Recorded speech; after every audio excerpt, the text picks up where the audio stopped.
BC genting monitor. Ya, ada apa? Ini Pak, jatuh. Mendengar bahwa ini ada yang jatuh, naik bawa tandu. Kenapa Mas? Mana? Video viral yang dompet diinfus itu dari sini kayaknya. Terus kita nyalakan api Pak. Sudah api nyala, saya ngeluarkan. Terus kita nggak bawa nesting Pak. Orang itu nggak boleh sumbar. Bahasa Sumbar itu apa? Jumawa itu ya. Pernah ada tamu mau naik Mas. Iya Pak, boleh minta nomornya? Nggak usah Pak, di registrasi sudah ada. Waduh. Oke wes, naiklah. Saya juga demikian dengan kawan-kawan yang lain. Loh, kok dilalah beliaunya itu ada di belakang. Loh, dari mana Mas? Iya Pak, saya nyasar. Pada kawan-kawan, sehebat apapun orang itu tidak boleh menyombongkan diri kepada alam. Baik, selamat malam, salam lestari. Malam ini kita bersama salah satu koordinator dalam acara grand opening pembukaan jalur pendakian Gunung Penanggungan via Genteng bersama saya sekarang Pak Holis. Selamat malam Pak. Yeah. Apa kabar? Baik. Oke. Beliau ini akrab disebut Cak Lis, Ya, gitu nggih. Biar enak, saya ke depan manggil Cak Lis saja nggih. Ya, okay. Baik, ini kita sekarang bukan H lagi ya, sudah. Ya, sudah besok. Iya, sudah besok. Bahkan sudah jam berapa ini?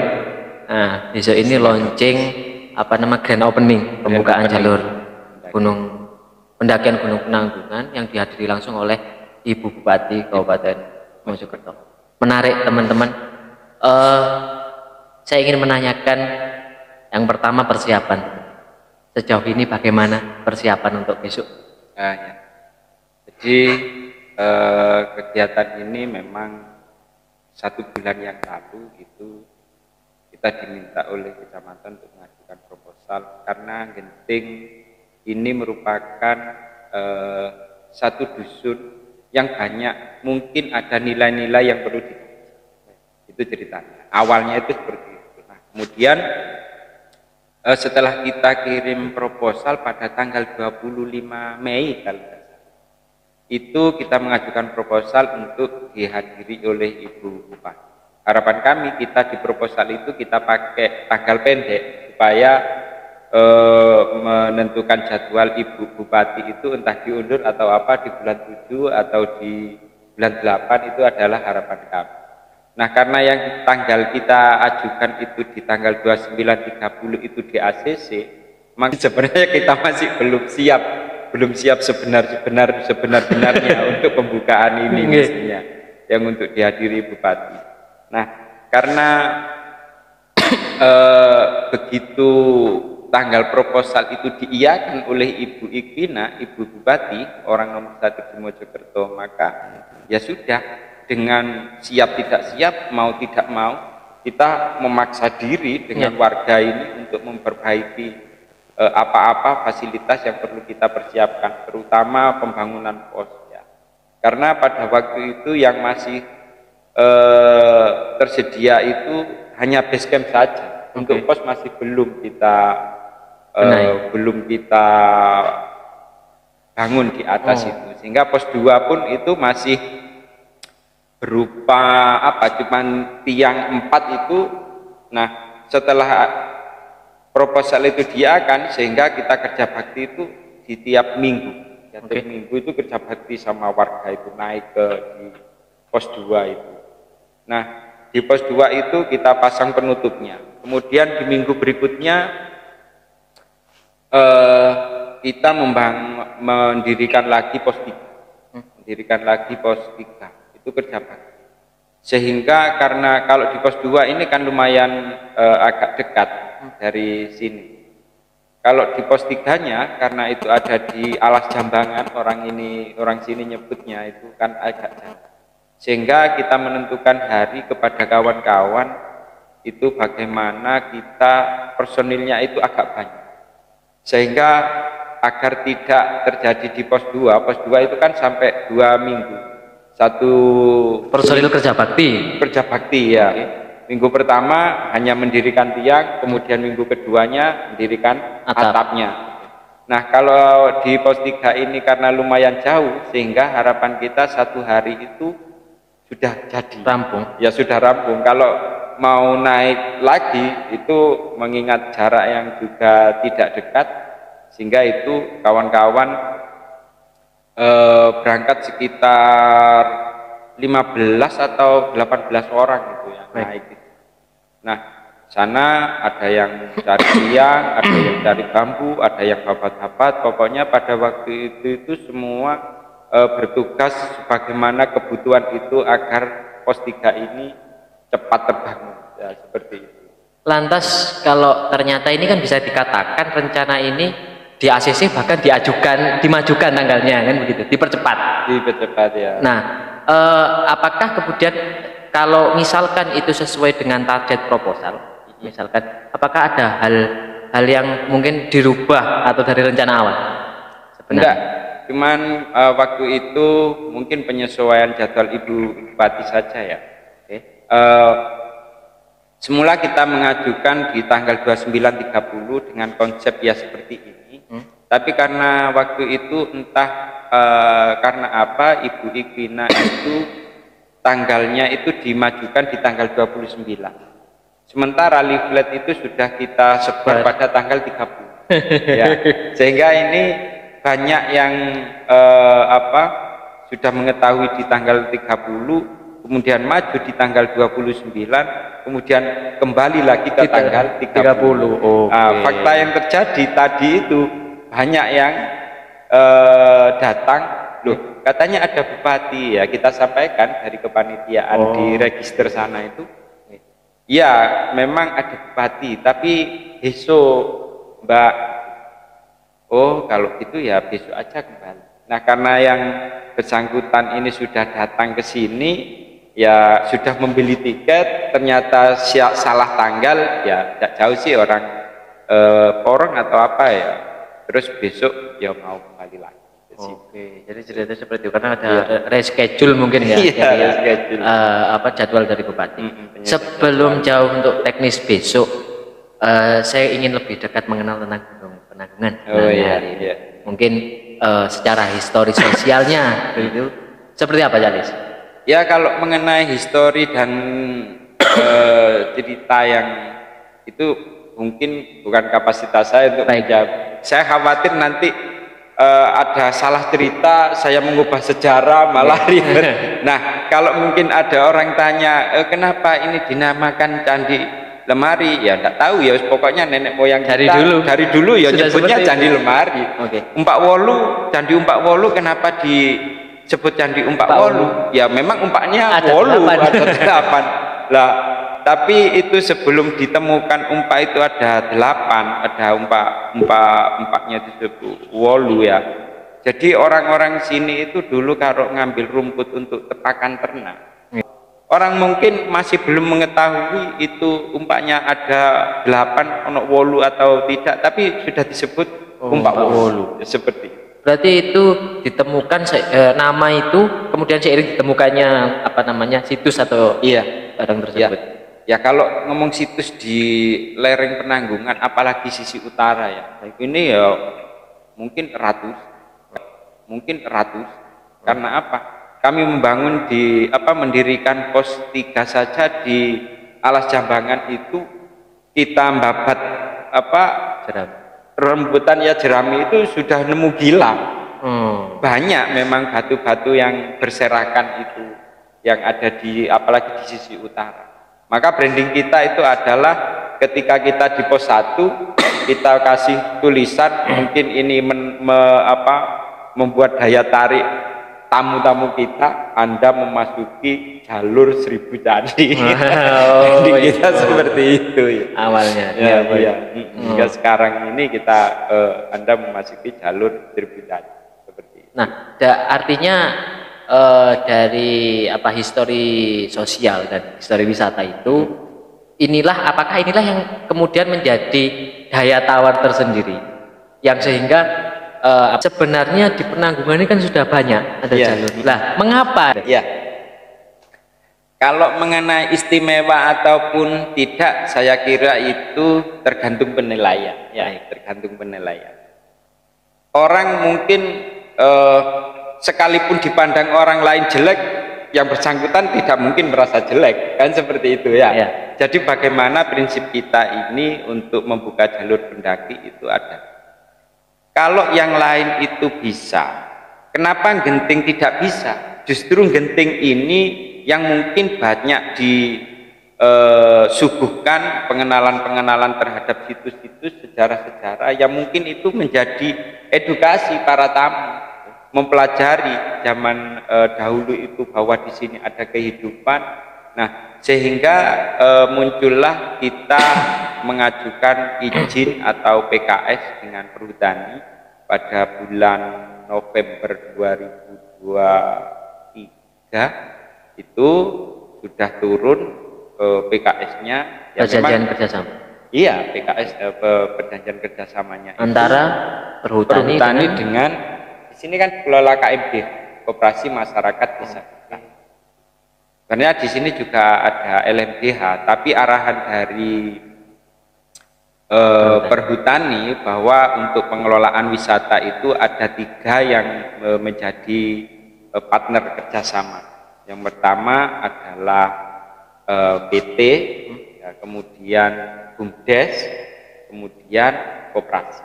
Kebetulan di sini saya juga selaku sekretaris KMD. Jadi itu bertepatan sehingga proses itu tidak butuh waktu yang rumit ataupun apa, karena saya sendiri bagian dari pengurus koperasi itu. Secara prosedural mungkin lebih cepat ya, karena panjenengan sendiri masuk dalam struktural. Namun untuk wacana untuk membuka jalur ini sebenarnya mulai kapan? Kalau sebenarnya wacana itu dari beberapa tahun ya. Ini kan sebagian memang ada orang mendaki sini. Cuman dari sekian tahun itu kita tidak pernah punya wacana atau apa untuk membuka jalur pendakian ya. Mulai dari awalnya itu kan yang kita wujudkan dulu adalah camping ground ini. Camping ground ini ada tamu off-roader dari Surabaya itu FPBI, Forum Peduli Bikers Indonesia itu kalau tidak salah, itu kan mau mengagendakan di Dusun Genting ini. Nah, setelah mau mengagendakan acara di Astana Jabal Sid di bawah itu, dia maunya itu ada nggak lokasi camping di sini Pak, itu sama Pak Polo diantarlah ke Alas Mauni itu. Alas Mauni itu ternyata di sana trekkingnya cukup nanjak, naik, kemudian juga mungkin ini akan menghambat para tamu, sehingga dicarilah campground di sisi ini dengan pandangan yang cukup bagus. Awalnya sih kami ndak begitu ndak begitu tertarik di jalur pendakiannya. Kita lebih mengoptimalkan di BBS-nya itu, campground itu. Nah, karena kami ini hanya kalau misalkan ke sini orang mau ngecamp itu kan tujuannya itu ya cuman ngecamp itu aja. Kalau di Trawas mungkin orang mau ke Prigen mau lewat mungkin bisa mampir ya. Ini mungkin masih pasar bisa rame. Tapi kalau kita tujuannya satu. Kemudian fasilitas kita tidak ada fasilitas apapun ya untuk tamu. Sehingga kita ngobrol sama Pak Polo sama teman-teman pemuda di sini, warga, kalau kita ditekankan di campground saja ini tidak begitu kuat. Ya sudah, wis kita sekaligus pendakiannya aja. Gitu. Nah, harapan kami kan gini ya. Kalau misalkan orang jauh-jauh yang banyak pendaki itu kan tamu dari Surabaya, Sidoarjo. Kan bisa Tamiajeng, bisa Kedungudi, bisa Jolotundo. Lah kalau di Ngoro ini saja ada, kenapa harus jauh-jauh ke Tamiajeng? Harapannya kan sih seperti itu. Ya, karena memang kita ini masih baru dibuka, sehingga mungkin butuh event-event seperti ini. Event besar, bagaimana jalur pendakian kami ini dikenal oleh halayak ramai, maka grand opening inilah yang itu bagaimana niatan kita untuk bisa dikenal lebih jauh kepada masyarakat secara umum, seperti itu. Kalau terkait ini. Tadi kan situs-situsnya banyak. Iya. Ini kan sementara tadi kan awalnya dari beberapa campground, kemudian melebar akhirnya ke ke jalur pendakian. Apakah nanti dimungkinkan juga melebar ke situs? Mengingat situs kan juga banyak. Mungkin nanti ada edukasi ataupun museum ke depannya. Oh ya. Kalau itu saya kira kalau kita di Cagar Budaya, saya kira itu nanti keterkaitannya dengan Disbudpar. Iya, Disbudpar ya. Disbudpar. Kemarin itu saja kita disurvei apakah jalur ini nanti tidak mempengaruhi bakal merusak atau tidak. Ya, kemarin ada dari Disbudpar. Nah, kalau bikin museum dan lain sebagainya, ya mungkin di jangka panjang sih ada, tapi itu mungkin di luar kewenangan kami karena seluruh cagar budaya itu sudah di bawah naungan BPK kan, Balai Pelestarian Kebudayaan itu. Saya kira mengenai cagar budaya itu di luar kewenangan kami. Kalau jalur pendakian ini kan cukup kita bermitra, menjalin perjanjian kerjasama dengan perhutani, kan bisa. Yang penting tidak merusak hutannya. Tapi kalau untuk di cagar budayanya, ya saya kira di luar kewenangan kami terkait dengan hal ini. Tadi saya sempatkan untuk melihat mapping jalurnya di situ kan, di setiap jalur itu kan banyak sekali candi di situ. Nah, inilah yang menjadi motivasi saya untuk kemudian apakah ini nanti juga ada diselingi porter ya di setiap perjalanannya hingga sampai puncak. Pengen saya ke situ sebenarnya. Tapi saya memaklumi kalau ternyata itu adalah fokus untuk pendakian tadi. Kemudian ini sebenarnya kalau terkait saya ingin ke perhutaninya untuk bentuk kerjasama yang dimaksudkan ini seperti apa? Artinya apakah itu untuk dalam rangka manajemen pariwisata atau lebih ke pelestarian lingkungannya? Perjanjian kerjasama dengan perhutani itu di samping kita juga menjaga pelestarian hutan, itu kan kita ada persentase dari hasil penjualan tiket itu. Ya, untuk pengelola itu 60%, untuk perhutani 40%. Karena apa kita menjalin sebuah kerjasama dengan perhutani itu? Yang pertama yang menjadi tujuan kami dengan warga, dengan Bapak Polo, dengan Bapak Abdul Wahid itu adalah bagaimana kita menciptakan lahan pekerjaan baru. Itu yang menjadi. Karena apa? Karena kalau kita tidak menciptakan lahan pekerjaan baru bagi warga, itu satu kekhawatiran justru warga nanti akan memotong kayu untuk dijual. Nah, ini justru akan membahayakan bagi keselamatan kita secara seksama. Mungkin yang melakukan penebangan 1-2 orang, tapi kalau memang itu ada efek, dampak dan sebagainya, kembali ke warga secara keseluruhan itu efek. Nah, ya kita sampaikan kepada Bapak waktu itu di saat menyampaikan ada waktu kita mau PKS itu kan. Ya kita ya juga latar belakang dan sebagainya kan seperti itu. Ya kita sampaikan karena di warga kami itu Pak, setidaknya dengan dibukaannya jalur pendakian camping ground ini setidaknya kami bisa memberikan lahan pekerjaan baru bagi warga. Memang Ngoro itu dekat dengan produksi industri.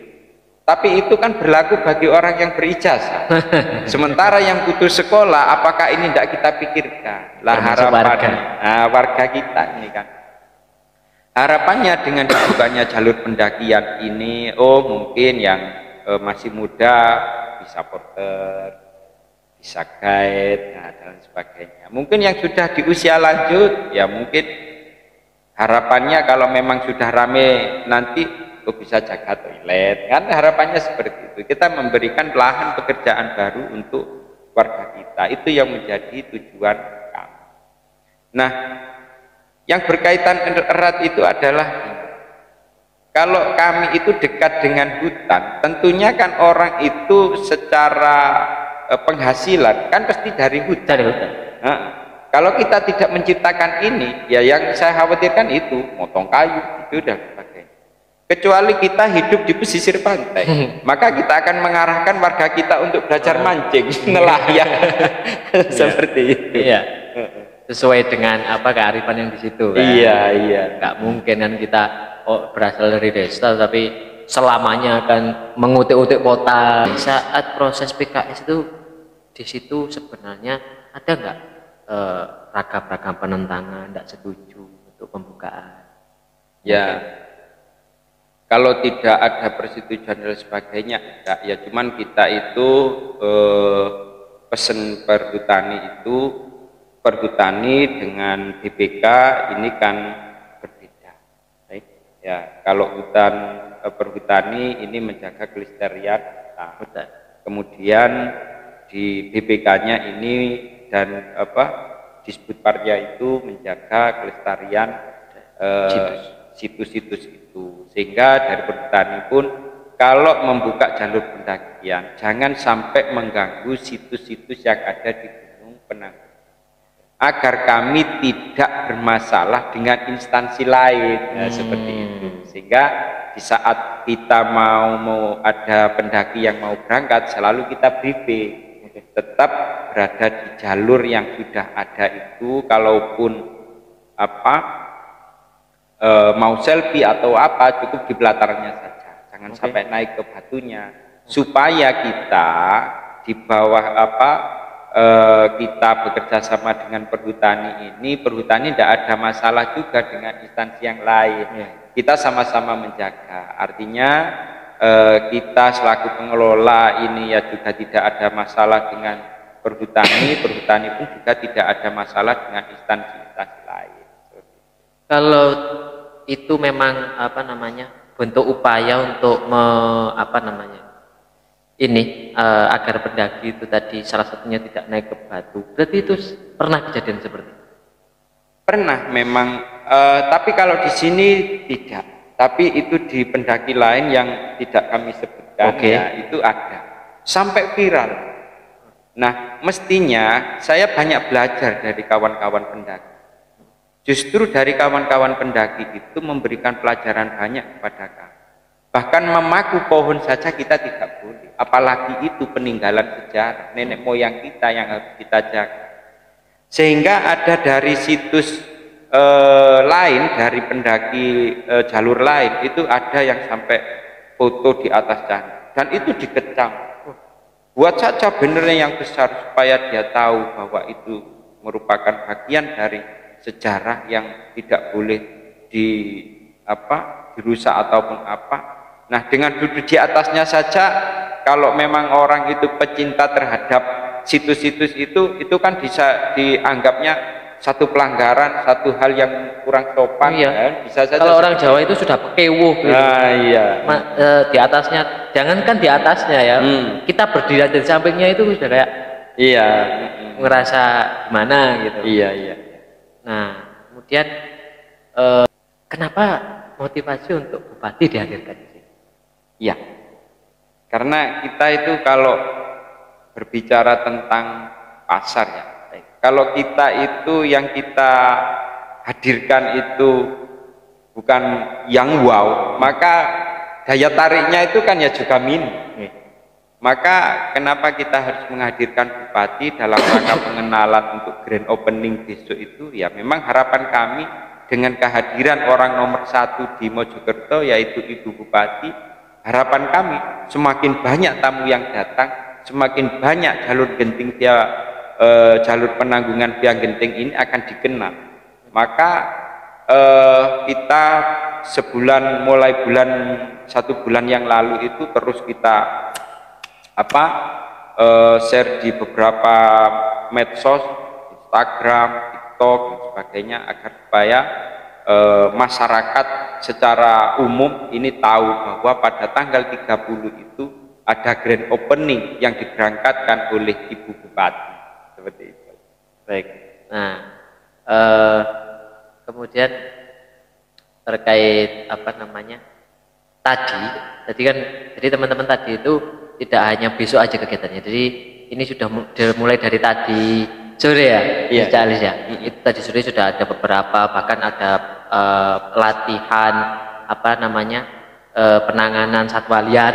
Oh iya. Ya, ada juga kesenian bandengan. Bandengan anak-anak kita. Oh itu dari kesenian dari sini. Oh, nah itu adalah salah satu, dan puncaknya adalah besok akan dihadiri oleh Ibu Bupati. Nah, sekarang ini terkait wisata pendakian itu sedang digandrungi para pemuda. Iya.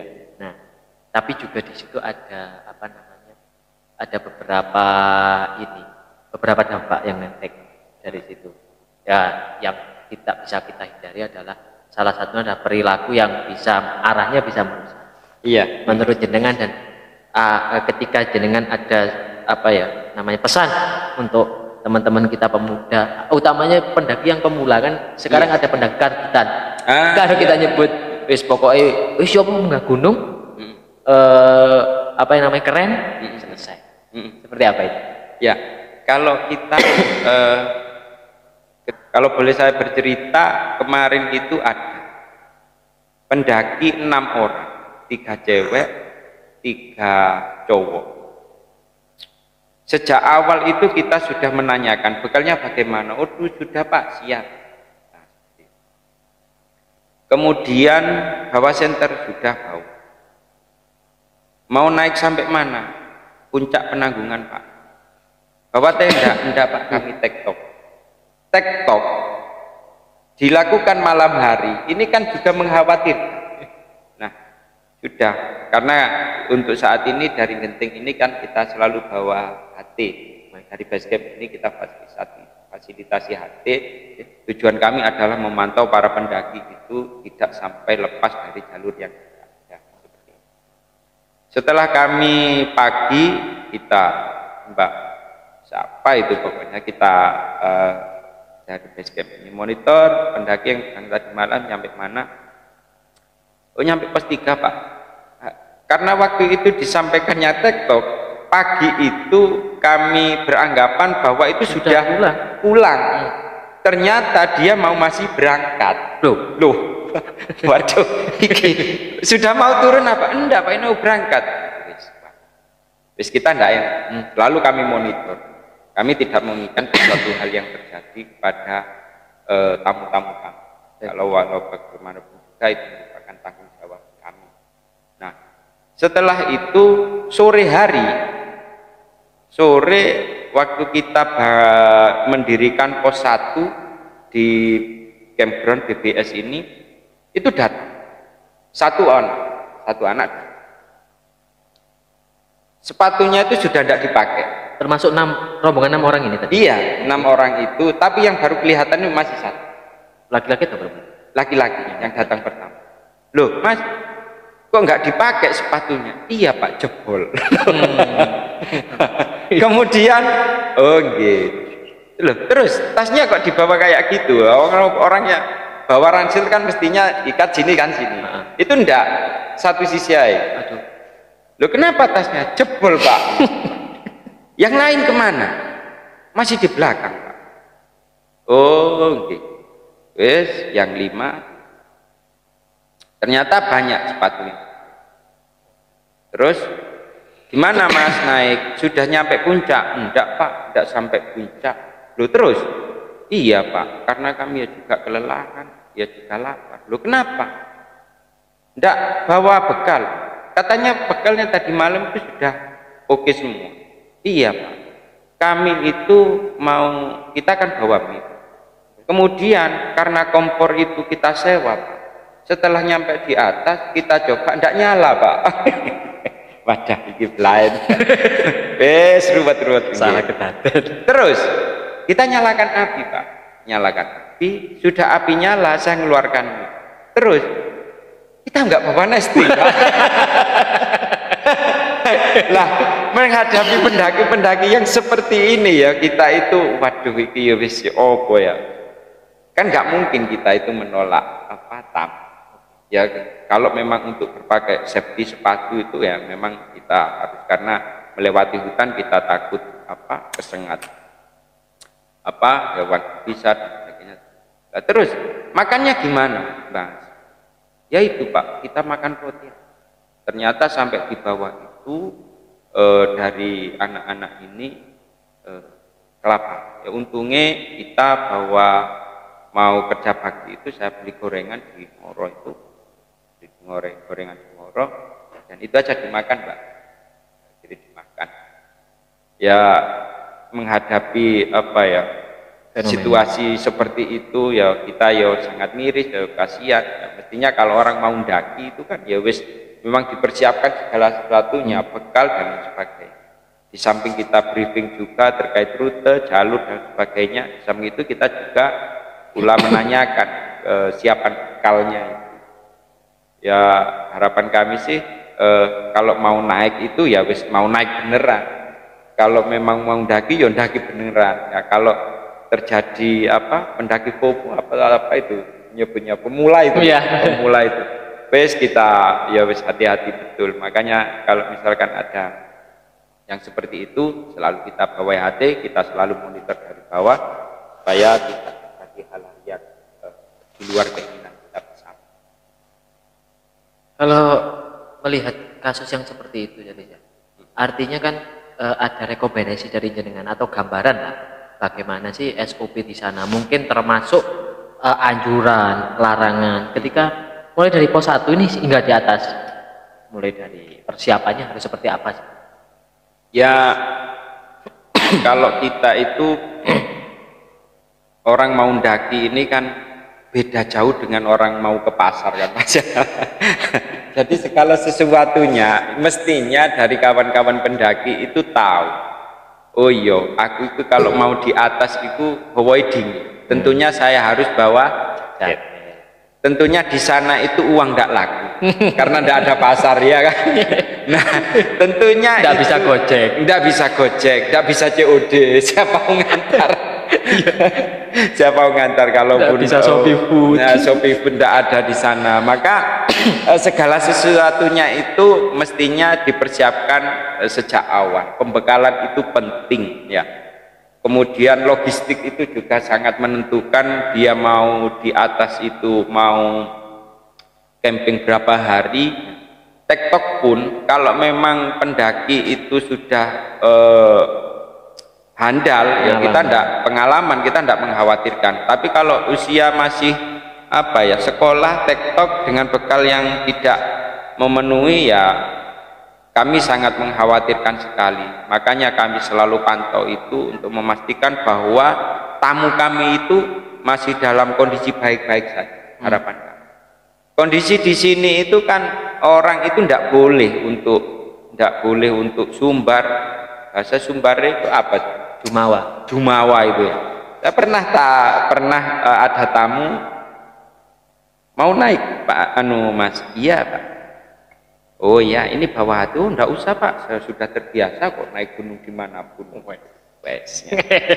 Nah terus, oh ya, saya mau ini Pak, jalur ngurute jalur. Loh, kemudian kami karena pengelola ini kan juga butuh. Loh, pakai aplikasi apa itu Mas, supaya nanti kami bisa menjawab saat ada tamu yang tanya. Ini loh Pak, pakai GeoTracker atau apa? Oh ya. Oke Mas, nanti kalau saya rencana mau sampai mana? Puncak? Iya Pak. Oke Mas, nanti kalau memang itu sudah ada rutenya saya minta ya. Oh iya, boleh minta nomornya? Tidak usah Pak, di regis itu sudah ada. Waduh. Oke Mas, naiklah. Naik, kemudian saya minta untuk bawa HT tidak mau. Itu kebetulan bertepatan pada kita saat mendirikan pos 3. Pos 3 di Jabangan. Kemudian naik. Jadi masih dekat-dekat ini ya? Dekat-dekat ini aja. Ya dekat-dekat ini aja. Karena kami naik sama kawan-kawan itu, beliaunya masih prepare ganti celana yang semula celana ganti kayak celana pendek, kemudian pakai sepatu. Mas saya duluan ya. Beliaunya masih di sini. Saya naik. Naik sebelum prasasti beliaunya itu sudah Loh, kok cepet Mas? Iya, ya Pak. Ya memang kalau melihat dari fisiknya memang sudah terbiasa. Ya. Naik. Kemudian dari kawan-kawan yang kami itu ada yang berangkat lebih dulu dari kami, dari rombongan saya, yang lebih. Sehingga nyampe di pos 2 kawan-kawan kami itu sudah ada di pos 2. Saya baru datang di pos 2 tanya, ketemu masnya yang tadi pakai itu enggak? Pakai HP untuk jalur tertentu? Enggak. Berapa orang? 1 orang. Sendiri? Sendiri. Kemudian, loh, enggak kelihatan? Loh, enggak. Oh ya wes, mungkin lebih cepat beliaunya daripada sampean. Wes, kita istirahat itu lama di pos 2. Istirahat lama, karena saya juga menggunakan aplikasi yang beliau kasih tahu gunakan itu. Pakainya aja Pak, saya juga jalur sama Pak Polo itu. Nah kemudian kita naik sampai di Umpak Wolu, kita istirahat, lama kita istirahat. Kemudian kita naik lagi di alas jambangan itu, dari kawan-kawan sudah banyak yang bersih-bersih, saya juga demikian dengan kawan-kawan yang lain. Loh, kok dilalah beliaunya itu ada di belakang. Loh, dari mana Mas? Iya Pak, saya nyasar.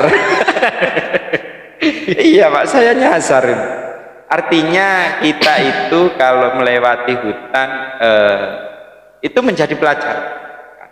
Sekalipun itu orang hebat, sekalipun dia sudah pernah menjelajah di gunung manapun, ya mungkin ada hal-hal mistis yang perlu kita jaga. Ya. Jadi artinya apa? Pelajaran yang kita ambil itu, oh kalau mau naik hutan itu ya tidak boleh sombong, tidak boleh. Oh, aku lu wis beberapa kali naik gunung. Lah faktanya nyasarnya itu kayak eja. Ya. Karena apa? Karena melihat saya beristirahat di pos 2 di Umpak Wolu, kemudian sampai mau mendirikan itu, mau sudah kayu itu sudah siap mau mendirikan, ini kan waktunya lama, sehingga beliaunya baru datang. Artinya pelajaran-pelajaran seperti itu yang mungkin harus kita sampaikan kepada kawan-kawan. Sehebat apapun orang itu tidak boleh menyombongkan diri kepada alam. Seperti itu. Baik. Kalau terkait kondisi flora dan fauna di sini, hewan, ya.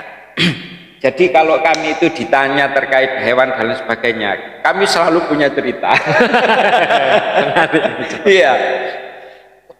Kemarin itu ya, kalau ditanya apakah masih banyak hewan atau bagaimana ya, kemarin itu juga kalau untuk babi hutan kan masih ada, kijang ya juga masih ada. Kemudian ular ya namanya hutan kan ya biasa ketemu hewan-hewan seperti itu. Nah pada satu hari itu ada tamu naik tektok, pantaulah pakai HT.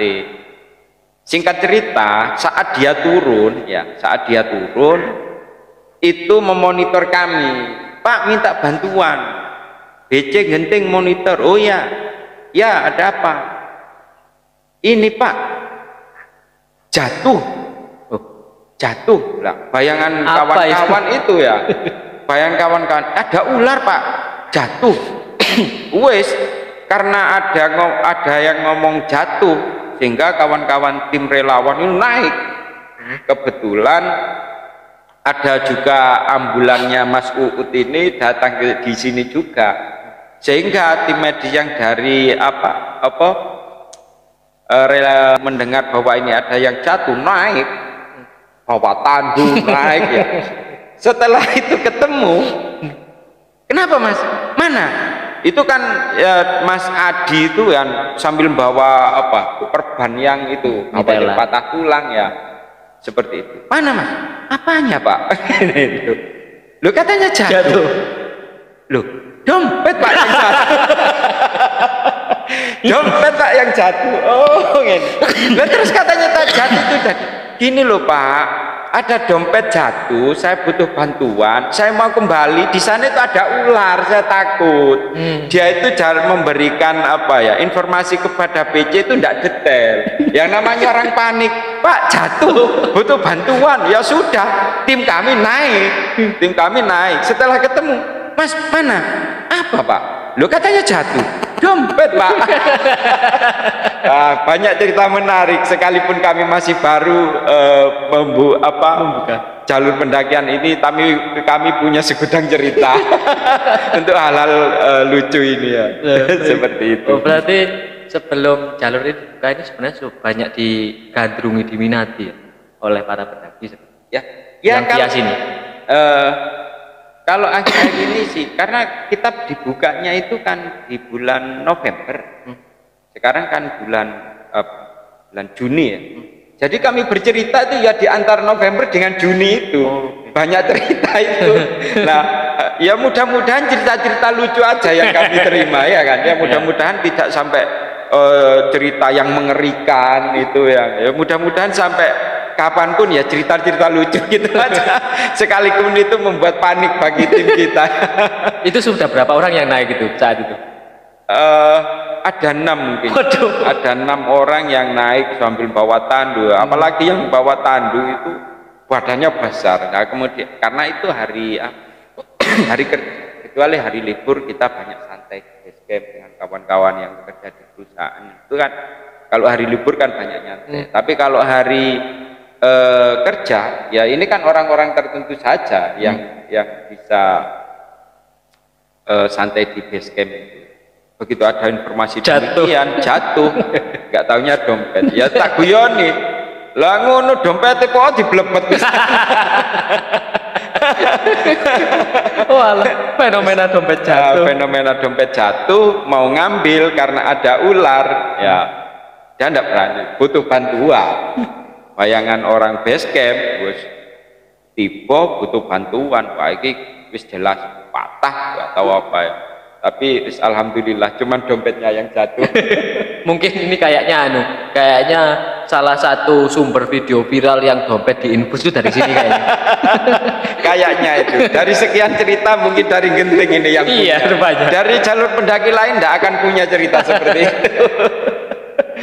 sampai saya lupa ini. Saya kan tadi mau nanya terkait kondisi flora fauna. Oh, iya. Sampai darah. Nah, bagaimana itu? Ya kalau itu ya hewan-hewan itu kan Mas ya. Iya. Ya, hewan-hewan ya masih ada. Ya, masih ada kan di sini kalau ngomong kerah di Candi Lemari itu ya sampai bawah sini ya banyak. Tapi untuk hewan-hewan yang buas ya mudah-mudahan itu tidak sampai ketemu pada pendaki, pada tamu-tamu kita. Kalaupun ada ular ya seperti yang saya ceritakan tadi. Nah, kalau di Semeru itu kan ada salah satu edelweiss yang mungkin dilindungi, yang juga menjadi salah satu ikon. Mungkin kalau di sini terkait tumbuhan atau hewan yang kerap ditemui, tapi di situ juga termasuk dilindungi itu apa? Kijang tadi. Ya, kijang itu di antaranya yang sebatas yang kami ketahui ya kijang, kemudian babi hutan, kera, ular, itu aja. Kalau burung-burung yang dilindungi ya entah memang kami tidak pernah bertemu atau apa ya mungkin ya ada. Nah, tentunya kalau kita sebagai pendaki ketika ingin mengunjungi suatu pegunungan gitu, selain kita membaca kapasitas diri kita, baik dari logistik maupun dari pengetahuan kita sendiri tentang gunung, kita juga punya bekal terkait potensi ancaman bencana. Iya. Termasuk juga musim yang harus kita perhatikan dalam mengunjungi suatu gunung. Nah, ketika di penanggungan, ya genting. Ini bagaimana? Ya, tentunya setiap pendaki itu setiap kali berangkat itu kan kita briefing, apalagi di musim kemarau, itu memang kita wanti-wanti jangan sampai membuat api unggun di atas, karena itu bisa memicu bencana kebakaran. Nah, kalau pemicunya dari kebakaran, maka ini akan banyak dampak yang mungkin diterima oleh warga. Kota-kota kami bisa longsor. Nah, karena pada tahun 2019 kan sempat terjadi longsor di Gunung Penanggung, di Gunung Bekelnya. Nah, kalau musim hujan setelah kebakaran itu yang kena dampak langsung itu adalah warga. Karena sumber mata air kita itu dari celah-celah dari Bekel sama Penanggungan. Nah, kalau di atas ini kebakar, nah maka air yang kita konsumsi itu berubah warna. Air yang semula putih itu menjadi kayak kopi, jadi hitam semua. Jadi karena akibat dari bencana itu, kebakaran itu berdampak kepada kami, maka ya kita wanti-wanti bahwa di musim kemarau itu jangan sampai membuat perapian itu yang mungkin bisa memicu kebakaran hutan, agar bagaimana hutan Gunung Penanggungan tidak sampai terbakar, karena kalau terbakar ya itu dampaknya ke kita. Itu pun enggak kecuali kalau sudah kebakaran mungkin 1 bulan lagi ini musim penghujan sehingga rumput tumbuh. Tapi kalau tidak, ya setiap kali hujan itu air kita itu warnanya hitam karena dari arang kebakaran itu. Oh iya, sisanya kan? Iya, sisanya. Oke. Selain mungkin larangan untuk membuat perapian, adakah ancaman mungkin angin di atas ataupun sambaran petir atau seperti apa? Pernah?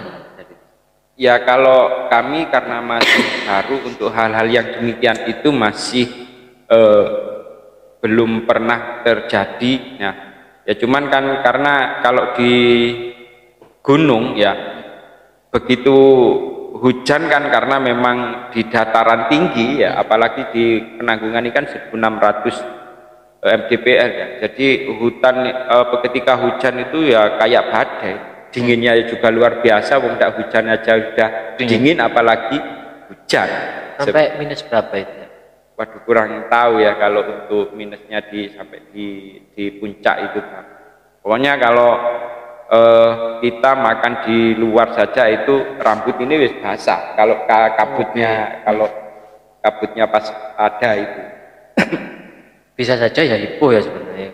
Iya, apalagi kalau perlengkapannya ala kadarnya, ala kadarnya.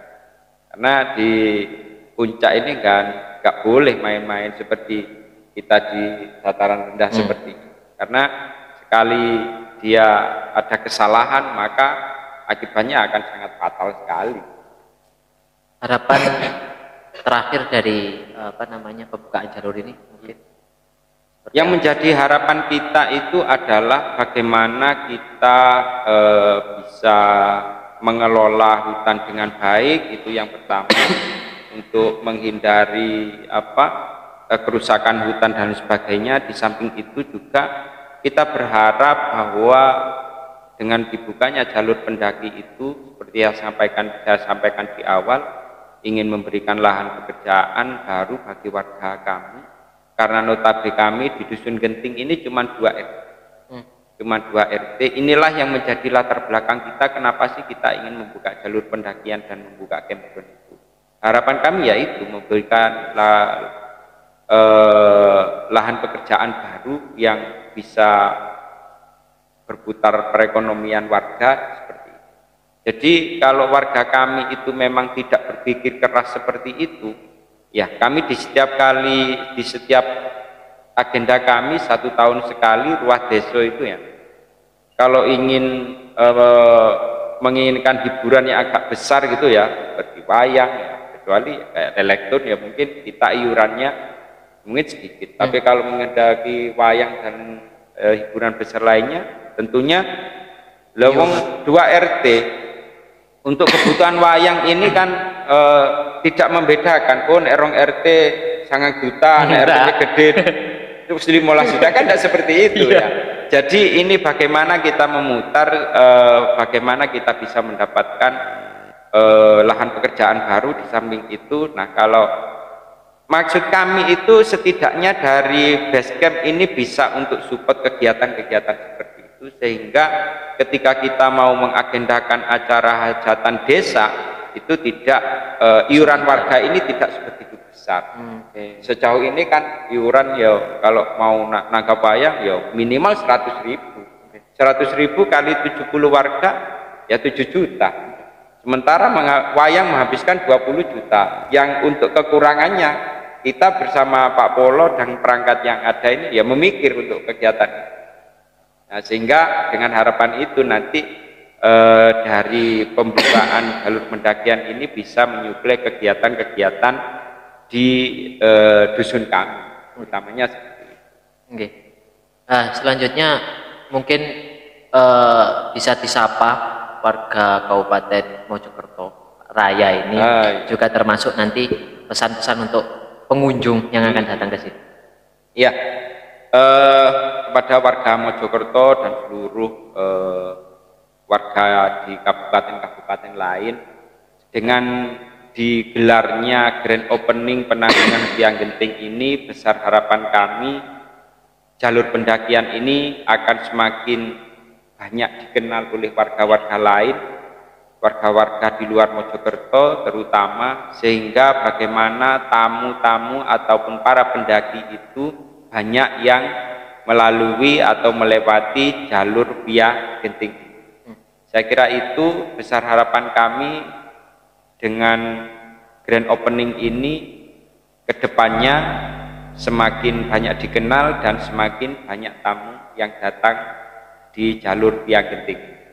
Oke, itulah mungkin obrol kami dalam rangka pembukaan atau pemberangkatan 1000 pendaki dalam rangka pembukaan jalur pendakian Gunung Penanggungan Biang Genting. Nah, saya sebagai host dari Jatim 1 News itu berpesan, satu, jangan tinggalkan kecuali jejak, jangan memakan kecuali waktu, dan jangan mengambil kecuali gambar. Terima kasih atas waktunya, Pak. Baik. Assalamualaikum warahmatullahi wabarakatuh. Waalaikumsalam.